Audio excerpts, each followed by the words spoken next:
والسابقون الأولون من المهاجرين والأنصار والذين اتبعوهم بإحسان رضي الله عنهم ورضوا عنه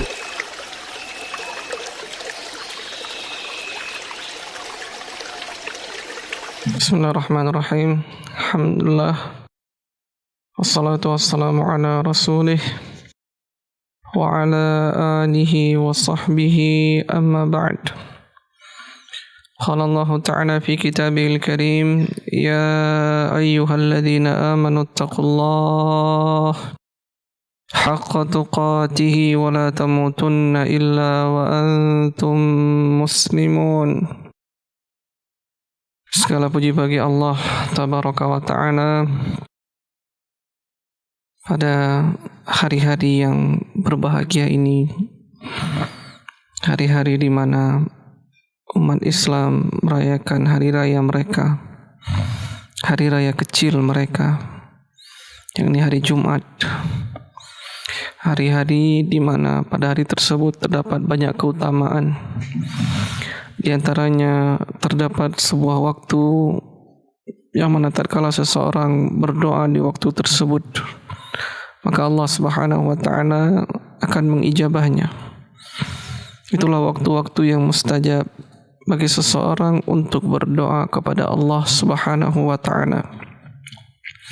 Dan sebagian para ulama beranggapan, mereka memiliki pendapat dengan berdalilkan dengan dalil-dalil dari Al-Quran ataupun hadis Nabi. Ini yang lebih tepat dari hadis Nabi, bahwasannya waktu tersebut adalah waktu di antara salat asar dan maghrib, dan kita meminta kepada Allah Subhanahu wa Ta'ala surganya yang paling tinggi, agar Allah merezekikan kepada kita rezeki yang baik berupa akhirat yang baik bagi seorang hamba. Dan kita meminta kepada Allah agar menjadi teman-temannya Rasulullah sallallahu alaihi wasallam nanti di surganya. Para pendengar radio Syiar Tauhid 96,1 FM dimanapun Anda berada, kita lanjutkan kembali pembahasan kita dalam kitab Khudh Aqidatak karya Syekh Muhammad bin Jamil Zainu rahimahullahu ta'ala, masih pada bab pembagian dari syirik-syirik besar. Kemudian beliau mengatakan soal yang ke-13, ma hukmus sihr. Beliau bertanya, apa hukum sihir? Yakni sihir yang dimaksud adalah sesuatu yang dimaklumi. Para ulama memberikan definisi-definisi dari sihir-sihir tersebut. Di antara mereka ada yang mengatakan bahwasannya sihir itu suatu sebab yang datang tanpa hakikat. Suatu terjadi tanpa ada hakikatnya. Terjadi begitu saja. Terjadi karena bantuan dari syaitan. Terjadi karena ini dan itu. Tidak ada sebab yang hakiki menunjukkan tentang sebuah kejadian. Maka ini menurut para ulama merupakan pengertian dari sihir. Maka apa dari hukum sihir itu menurut Islam? Ini bagaimana seorang memandang perilaku, memandang perbuatan, dan bahkan sebagian orang menjadikan itu pekerjaan, menjadi tukang sihir atau melakukan perbuatan sihir. Maka beliau menjawab, al-jawab as-sihru minal kufri. Sihir itu termasuk dari kekufuran. Qala ta'ala, beliau berdalil dengan firman Allah Subhanahu wa ta'ala, walakinna syayatin kafaru yu'allimuna an-nasa as-sihr. Akan tetapi asyayatina, para syaitan itu kafaru, telah keluar dari Islam, mereka telah kafir, yu'allimuna an-nasa sihr. Apa sebabnya? Karena mereka telah mengajarkan manusia tentang sihir. Ya, ini sihir yang dapat memecah belah antara seorang suami dengan istrinya, ataupun sebaliknya dapat menimbulkan kecintaan antara seorang lelaki dengan wanita. Dan dikenal pula dalam sihir tersebut sebagaimana dalam kisahnya Musa, seutas tali, ya, mereka bisa melakukan sihir dirubah menjadi seekor ular dan lain sebagainya. Dan Allah Subhanahu wa taala di dalam surat Al-Baqarah saat menjelaskan tentang bagaimana sihir itu, bagaimana hakikatnya. Allah mengatakan syaitan itu telah kafir. Kenapa kafirnya? Sebabnya karena dia mengajarkan sihir, menunjukkan bahwasannya siapa yang mengerjakan sihir, mengajarkan sihir, maka dia telah keluar dari keislaman. Baik, kenapa dia keluar dari keislaman? Ya, di antaranya dari pendapat Asy-Syaikh Abdurrahman bin Nasir As-Sa'di adalah yang pertama, karena sihir itu tidak akan bisa dilakukan, tidak akan bisa terjadi kecuali dia sudah melakukan ikatan dengan musuh manusia, yakni syaitan. Dan ikatan itu bisa terjadi, syaitan itu memberikan syarat-syarat agar manusia atau tukang sihir itu melakukan kesyirikan kepada Allah Subhanahu wa taala. Jadi syaitan itu tatkala dia membuat MOU, ya, kerjasama dengan para tukang sihir, itu mereka buat syarat, ya, karena nenek moyang syaitan ini, jin ini, yaitu iblis, dia sangat bersemangat agar manusia keluar tidak taat kepada Allah Subhanahu wa taala, agar dia semakin banyak pengikutnya nanti di neraka. Maka di antara utusan-utusan itu mereka mendatangi tukang sihir yang mereka telah menjual diri mereka dengan harga yang sangat murah kepada tipu daya syaitan. Di antara mereka ada yang melakukan kesyirikan itu dengan cara yang sangat keji. Yang disebutkan di antara bentuk keburukan cara mereka bekerja sama dengan syaitan. Kalau seandainya dia wanita, dia buat ayat Al-Quran dengan darah haid yang keluar dari dirinya. Maka dia buat tulisan Qul huwallahu ahad dengan darah haid yang dia dikeluarkan, yang keluar dari dirinya. Maka setelah itu terjadilah ikatan dengan syaitan itu. Baru syaitan mau kerjasama. Di antara mereka pula, kalau seandainya laki-laki, disebutkan memang cerita-cerita ini, wallahu alam. Ya, walaupun tersebar memang foto-fotonya, tulisan Qul huwallahu ahad itu dengan darah haid ditulis. Itu di antaranya pula ada yang mengencingi Al-Quran. Itu cara untuk mengikat perjanjian dengan jin. Dan memang selalu begitu. Siapa yang hendak mengikat perjanjian dengan jin, dia harus buat sesuatu dari kekejian yang keluar dari keislaman. Dosa-dosa yang menyebabkan dia keluar dari keislaman. Dia telah menjadi kafir, murtad, kalau seandainya awalnya dia Islam. Dan mereka telah menjual diri-diri mereka kepada syaitan dan jin dengan harga yang sangat murah. Kemudian sisi yang kedua, kata Syekh Sa'di, adalah tatkala mereka mengaku mengetahui ilmu gaib. Karena kebanyakan para tukang sihir, dia mengaku mengetahui ilmu gaib. Jadi kalau seandainya ada barang yang hilang, bertanya kepada dirinya, hai, ya, karena ini banyak modelnya, metodenya. Ada yang buat padepokan, ya, di Mas Kanjeng. Itu di antara bentuk-bentuk bagaimana dia bisa menggandakan uang. Sihir ini suatu yang tidak benar. Di antara mereka pula ada yang seakan-akan berpeci, ya, mereka mengelabui manusia dengan peci-peci mereka yang ada di atas kepala mereka. Akan tetapi pada hakikatnya mereka ini adalah dukun. Mereka ini adalah orang-orang yang telah mengikat perjanjian dengan syaitan. Mereka ini adalah orang-orang yang mengaku mengetahui perkara-perkara yang gaib.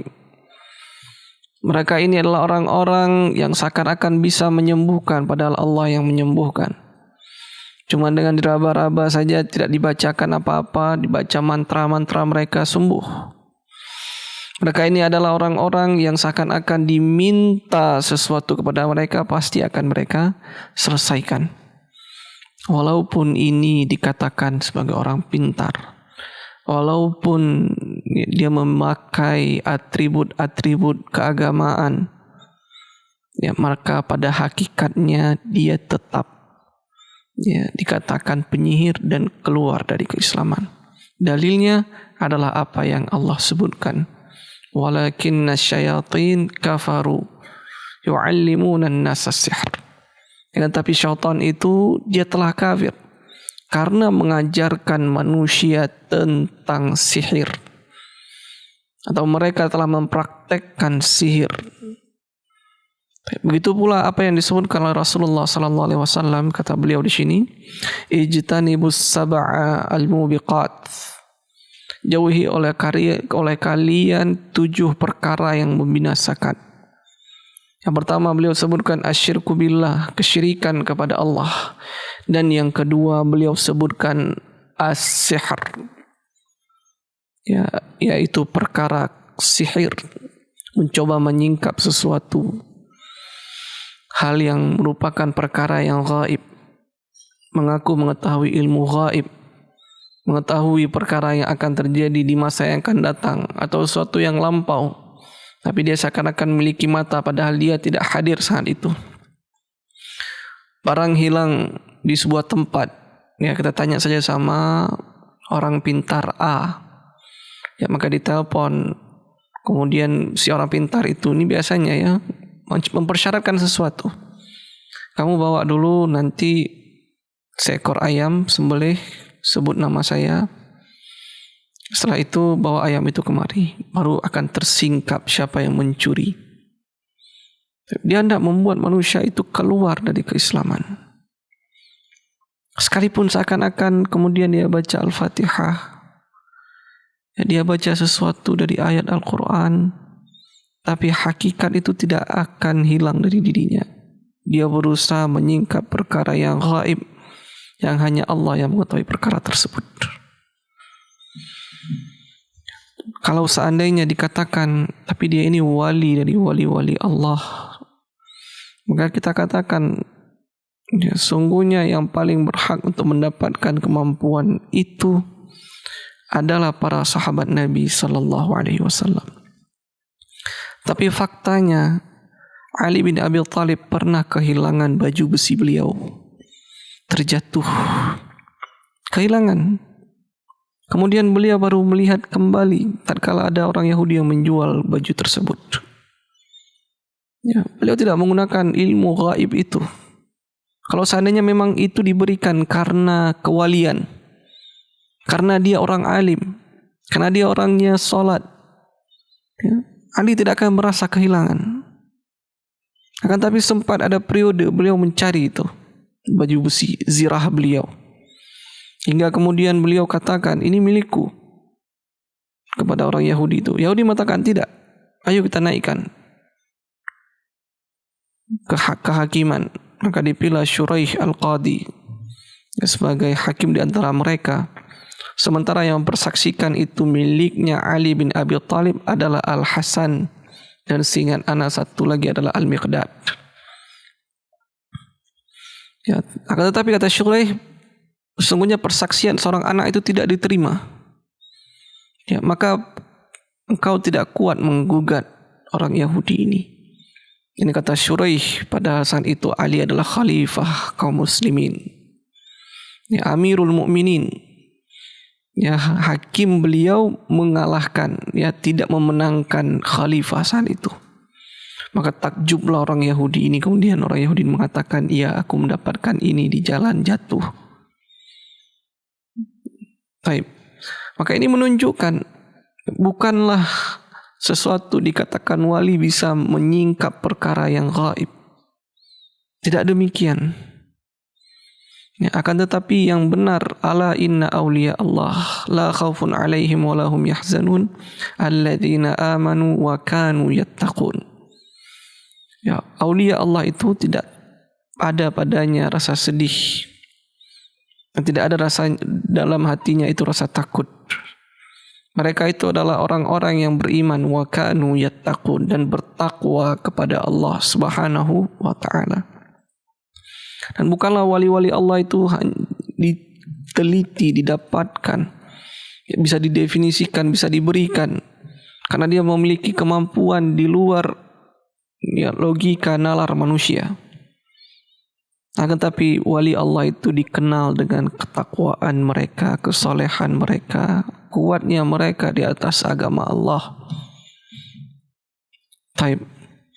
Maka siapa yang mendatangi sihir, ya, siapa yang mengaku mengetahui ilmu gaib, hukumnya dia telah kafir.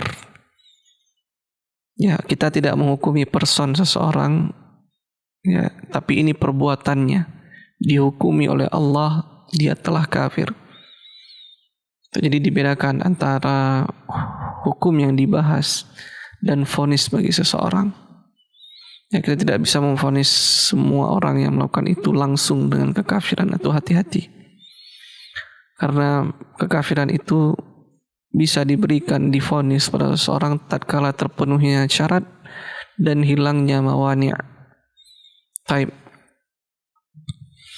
Kemudian kata beliau di dalam 3 pertanyaan itu pembahasannya tentang sihir. Hal nusaddiqul arraf wal kahin fi ilmi al-ghaib? Apakah hal nusaddiqul arrafa wal kahina fi ilmi al-ghaib? Apakah kita benarkan orang-orang pintar, orang yang mengetahui perkara yang gaib, arraf, wal kahin, dan penyihir fi ilmi al-ghaib, pada ilmu gaib? Ini tatkala dia mengaku mengetahui ilmu-ilmu gaib, kunci-kunci dari ilmu gaib. Tatkala kita mau melakukan penjualan aset kita, terkadang sebagian orang bertanya ya kepada orang yang dikatakan orang pintar, boleh nggak saya jual dengan si fulan ini? Kemudian fulan ini mengatakan jangan. Ya, dengan padahal dia nggak kenal si fulan itu. Ya, dia entah di mana, sedangkan orang itu entah di mana. Mungkin jual belinya di Banda Aceh. Dia tanya orang pintar itu di Jakarta. Ya, jangan, karena huruf nama dia diawali dengan ini, itu buruk. Ya,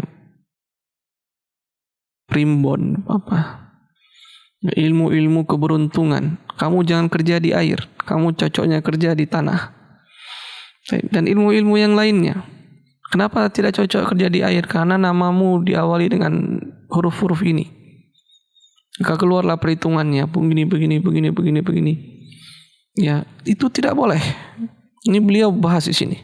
Bagaimana? Apakah kita boleh membenarkan apa yang mereka ucapkan? Ini kita lakukan apa yang mereka perintahkan. Apakah boleh? Ya, kita buka zodiak. Ya, pas kita lahir di bintang Leo misalnya.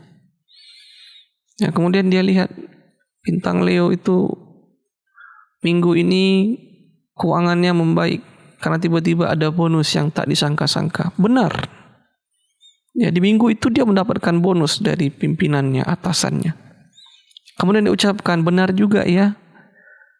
Betul juga ya apa yang disebutkan dalam majalah itu, bahwa Leo minggu ini akan mendapatkan bonus. Ya, ini yang dibahas oleh beliau. Maka dijawab oleh beliau, la nusaddiquhuma. Kita tidak boleh membenarkan mereka itu al-arraf wal kahin, orang pintar dan penyihir. Liqaulihi ta'ala, karena Allah Subhanahu wa ta'ala berfirman, qul la ya'lamu ma fis samawati wal ard. Qul la ya'lamu ma fis samawati wal ardil ghaiba illa Allah. Katakanlah tidak ada yang mengetahui apa yang di langit dan apa yang di bumi kecuali Allah, dari ilmu gaib. Tidak ada ilmu gaib apa yang di langit dan apa yang di bumi yang mengetahuinya kecuali Allah. Allah langsung menafikan seluruhnya kecuali Dia yang mengetahui sesuatu yang gaib, sesuatu yang akan datang, yang akan menimpa seseorang, keburukan atau kebaikan. Allah yang mengetahui hal tersebut. Maka tatkala Dia membenarkan perkara itu, ya, maka di sini dibahas oleh beliau. Wa qala sallallahu alaihi wasallam, kalau Dia benarkan nih ramalan bintang itu, Dia benarkan ramalan feng shui. Kalau mau bangun rumah, pintunya di sana. Ya, kalau pembahasannya tentang bagaimana cahaya matahari masuk lebih baik, sirkulasi udaranya, itu boleh, karena itu termasuk dari bagian ilmu arsitektur. Ya, bagaimana bentuk dari ventilasinya yang baik supaya udara itu mengalir. Tapi kalau seandainya masalah keberuntungan, kalau pintu itu jangan di sana. Pintu itu arahnya ke utara, pintu arahnya ke barat. Jendelanya nanti ukurannya segini supaya keberuntungan itu menetap, dia tidak keluar. Kemudian Dia benarkan, Dia bangun bangunan dengan nasihat dari ilmu feng shui ini. Ya, bukan karena pertimbangan yang lainnya. Bahkan Dia menjadi sandaran itu sebagai tambahan informasi. Jadi ilmu arsitekturnya sudah ada, kemudian ditambah lagi ilmu feng shui ini. Bagaimana hukumnya ini? Apa ini bahas oleh Nabi sallallahu alaihi wasallam? Beliau bersabda, "Man ata 'arrafan aw kahinan fasaddaqahu bima yaqul faqad kafara bima unzila ala Muhammad." Beliau mengatakan, siapa yang mendatangi arrafan aw kahinan, yang mendatangi orang pintar ataupun penyihir yang mengaku mengetahui ilmu gaib, fasaddaqahu bima yaqul, kemudian dia benarkan apa yang diucapkan oleh mereka para penyihir, oleh mereka yang mengaku mengetahui ilmu yang gaib, dia benarkan. Ya, dia yakini, oh ya betul juga, kalau seandainya bintang kita Sagittarius, sebaiknya jangan nikah dengan orang yang berbintang Capricorn. Dia benarkan itu, faqad kafara bima unzila ala Muhammad. Maka sungguh dia telah kufur dengan apa yang diturunkan kepada Muhammad. Ya, ini dia telah keluar dari keislaman. Diingat, ini yang kita kafirkan itu adalah perbuatannya. Hati-hati bagi yang melakukan hal tersebut. Masih suka baca zodiak, masih suka baca-baca ramalan, buka majalah lihat ilmu feng shui. Hati-hati, ini yang disabdakan oleh utusan Allah, Rasulmu. Ini yang setiap hari engkau sebutkan, asyhadu anna Muhammadar Rasulullah, aku bersaksi bahwasanya Muhammad itu utusannya Allah. Ini yang disebutkan oleh nabimu. Siapa yang mendatangi orang pintar, dia benarkan, ya, maka dia telah kufur dengan syariatnya Muhammad. Bagaimana kalau seandainya saya tidak benarkan, tapi saya kepo, ya, bahasa gaul tuh, kepo. Dia mau tahu, cari-cari tahu, ya, penasaran saja.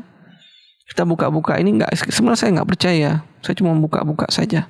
Hati-hati, hati-hati, karena Rasulullah SAW di hadis yang lain, beliau menyebutkan, man ata sahiran lam tuqbal lahu salah arba'ina yauman. Siapa yang datang kepada sahir, penyihir, ya, tidak Rasulullah perinci apakah dia benarkan atau tidak. Lam tuqbal lahu salah arba'ina yauman. Tidak akan diterima salatnya 40 hari. Ya, bagaimana para pendengar Radio Syiar Tauhid 96,1 FM? Karena sebab kita cuma kepo saja, pingin tahu, lihat-lihatlah, penasaran. Bagaimana? Saya enggak benarkan sebenarnya. Ya, cuma mau pingin tahu aja bagaimana. Maka dia buka, maka kena ini apa yang disebutkan oleh Nabi SAW.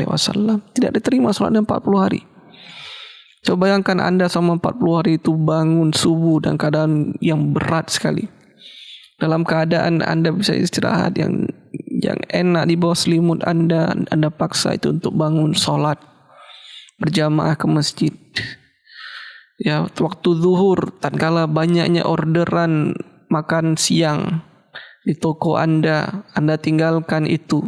Saat pekerjaan yang cukup banyak di kantor Anda tinggalkan untuk memenuhi panggilan azan. Saat asar yang seharusnya Anda bisa langsung pulang ke rumah menjemput anak-anak, Anda tinggalkan dan sholat dulu.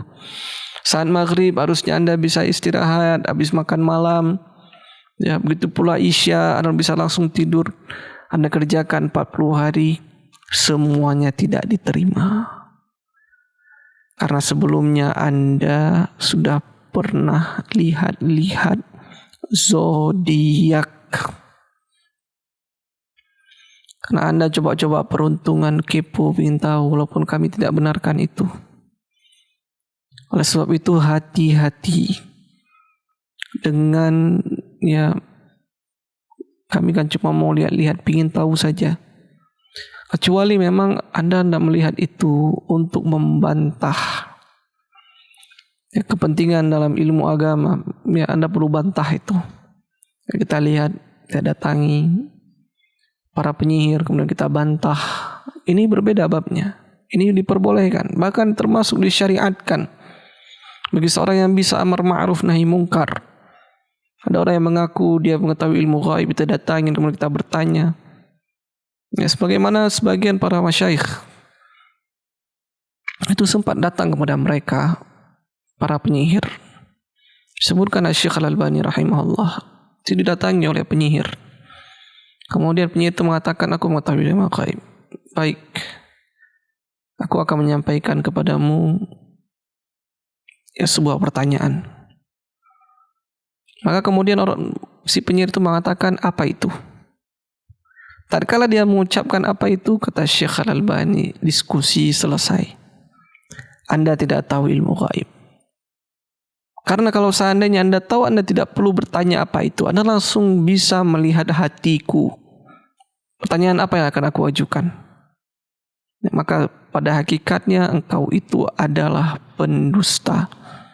Maka perhatikan, kalau seandainya seorang itu hendak membantah, menjelaskan kebenaran yang hak dan menjelaskan tentang kebatilan, bahwa itu batil, kebohongan, kedustaan, maka itu diperbolehkan. Maka berhati-hatilah mulai sekarang mencoba untuk membuka ramalan-ramalan, mencoba untuk nggak apa-apa, kita kan cuma lihat-lihat saja. Situ ada orang pintar, Anda sudah sakit selama 1 minggu, kita coba cari siapa yang menyantet Anda. Kita coba cari bagaimana cara kesembuhan begini, padahal dia bukan dokter. Padahal dia itu cuman, tidak pula dia ruqyah orang. Entah apa yang dia baca, disembur-sembur. Tapi kemudian kalau seandainya ada barang hilang, udah besar sekali, ada kerugian. Ayo, lembu kita ada 5 ekor hilang. Ayo kita tanya kepada orang-orang yang dikatakan ahli agama. Kiai ini, kiai itu. Maka itu tidak boleh. Tidak boleh, hati-hati. Hati-hati.